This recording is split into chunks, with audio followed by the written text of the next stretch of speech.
Ya, kita akan lanjutkan kembali bagaimana review di segmen ini, bagaimana kita akan mencermati pergerakan indeks harga saham gabungan dan dampaknya juga dengan adanya rilis data ekonomi yang Indonesia masih masuk dalam krisis ekonomi. Dan kita sudah tersambung melalui line Zoom bersama dengan Mas Octavianus Audi, pengamat pasar modal. Ya, halo, selamat pagi Mas Audi. Selamat pagi, Mas. Ya, apa kabar Anda di awal pekan ini? Semangat sekali. Kabar baik, ya. terima kasih. Ya, Harus kita kan semangat, ya. betul semangat sekali begitu dalam menyikapi perdagangan hari ini karena memang sentimennya sebenarnya tadi cukup beragam ya dari global. Kalau kita review sendiri bagaimana dengan Wall Street yang masih terus melaju ke zona positifnya, sementara indeks harga saham gabungan pun mencoba melakukan perlawanan nih pada perdagangan hari Jumat lalu. Mas Audi, bagaimana review Anda? Ya, sebenarnya pas hari Jumat itu kan kita sempat ada koreksi dan ini memang karena kan adanya pengumuman BPS terkait dengan GDP kita atau PDB dan akhirnya memang sesuai dengan ekspektasi.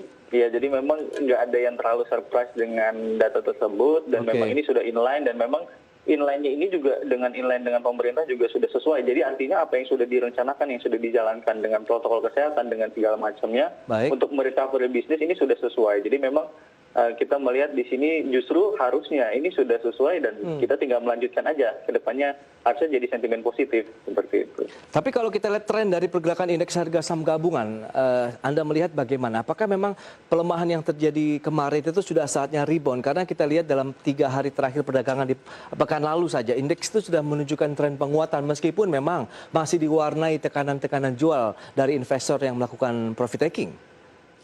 Ya, sebenarnya ketakutan di beberapa waktu yang lalu, ya itu kan pertama karena kan kita ada PSBB lagi, ya, atau PKPM yang barunya, jadi memang mungkin investor agak sedikit, ini ada pembatasan lagi dan mungkin takutnya malah meleset dari target dan tetapi kalau kita lihat dari data GDP atau PDB kemarin juga sebenarnya sesuai ekspektasi dan sebenarnya ada poin plusnya itu adalah dari PMI, jadi Indonesia Manufacturing PMI ini menunjukkan justru malah kenaikan selama 3 bulan terakhir dari November, Desember dengan Januari.